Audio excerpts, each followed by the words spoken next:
When you're getting started in real estate investing, one of the first things that you're going to do is set up your farm area. The reason why we call it a farm area is because that's the area that you're going to be cultivating your leads in. Just like a farmer plants seeds for things to grow, you're going to be planting seeds for deals to grow. So here's a few things that you need to think about when you're setting up your farm area. The first thing is, and I'm going to use sort of an example of one of my students the other day that I was setting up their first farm area. I have a new student that started, and he was asking about what area do I need to be setting up, which is versus the area that he lives in now, and an hour away is the area that he grew up in.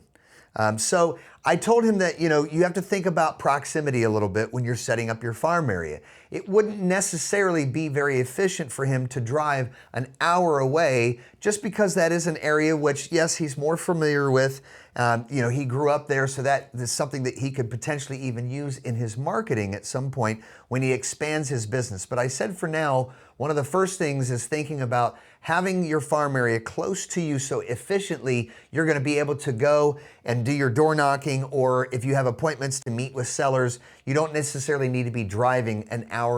each way. So setting up your farm area in your own area, especially, it's also going to be a powerful argument when you're working with your potentially motivated sellers to let them know, hey, I live in the same zip code as you, because that's one of the first things that you're going to do is be setting up your 1 to 3 zip codes of your farm area, utilizing hopefully one of the zip codes is going to be one of the zip codes that you live in. So 1 to 3 zip codes should give you enough leads of what we're looking for to be able to start farming and to start working. I usually say to start working with under 100 leads, especially if you're just starting out, to keep it manageable. So again, you want to make sure within your 1 to 3 zip codes, if it's not one of the zip codes that you live in, but having a much more of a density of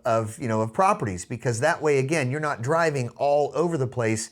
to go and follow up on your potentially motivated sellers. So if you have within your 1 to 3 zip codes, one of your zip codes that has more dense area where there's a lot of more houses that are there, that's going to be a lot more organized for you and give you the ability to spend less time, less energy and effort, but covering sort of more leads, if that makes sense. So